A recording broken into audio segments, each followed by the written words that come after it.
రేవంత్ రెడ్డి మాట్లాడితే బూతులు మాట్లాడుతున్నాడు. నువ్వే ఈ రాష్ట్రానికి విద్యాశాఖ మంత్రివి, నువ్వే ఈ రాష్ట్రానికి ముఖ్యమంత్రివి.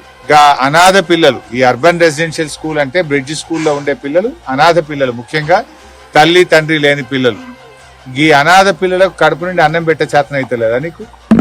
ఈ అనాథ పిల్లలకు కాస్మెటిక్ ఛార్జెస్ ఇవ్వడం చేతనైతలేదా?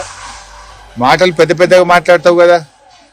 నేను చెట్టుకు కట్టేసి లాగులో తొండలు జొరగొట్టి అప్పుడు అర్థమవుతుంది నీకు. ఈ అనాథ పిల్లలకు కూడా అన్నం పెట్టని రేవంత్ రెడ్డిని కొరడా దెబ్బలు కొట్టినా తక్కువే, చెట్టుకు కట్టేసి లాగులో తొండలు జొరగొట్టినా తక్కువే. నీకే మాట్లాడొస్తుందా? మాకు మాట్లాడరాదా?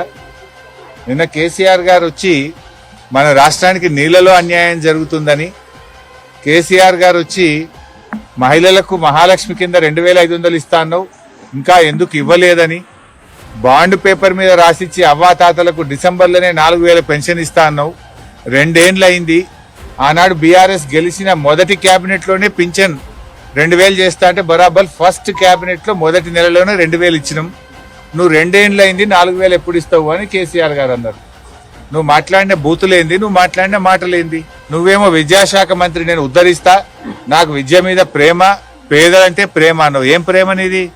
4 నెలలకెళ్ళి మెస్ బిల్ ఇవ్వకపోవడం, 4 నెలల నుంచి కటింగ్కో కొబ్బరి నూనెకో కాస్మెటిక్ ఛార్జెస్ ఇవ్వకపోవడం, ఇదేనా పిల్లల మీద నీకున్న ప్రేమ? అంటే నీకు తొండాల లాగులు జొరగొట్టాడు ఎవరు లేడనా? నీ లాగులో టైం వస్తుంది బిడ్డ. నువ్వేదో బిర్ర వీగుతున్నావు, అహంకారంతో కళ్ళు నెత్తికెక్కి మాట్లాడుతున్నావు. మళ్ళీ గెలుస్తా, 2/3 గెలుస్తా అని పెద్ద శపథాలు చేస్తున్నా అని మాట్లాడుతున్నావు. వెనకట కూడా గిట్లే శపథం చేసినావు. కొడంగల్లో ఓడిపోతే రాజకీయ సన్యాసం తీసుకుంటా అన్నావు. పొల్లు ఒడగొట్లే నిన్ను కొడంగల్లో.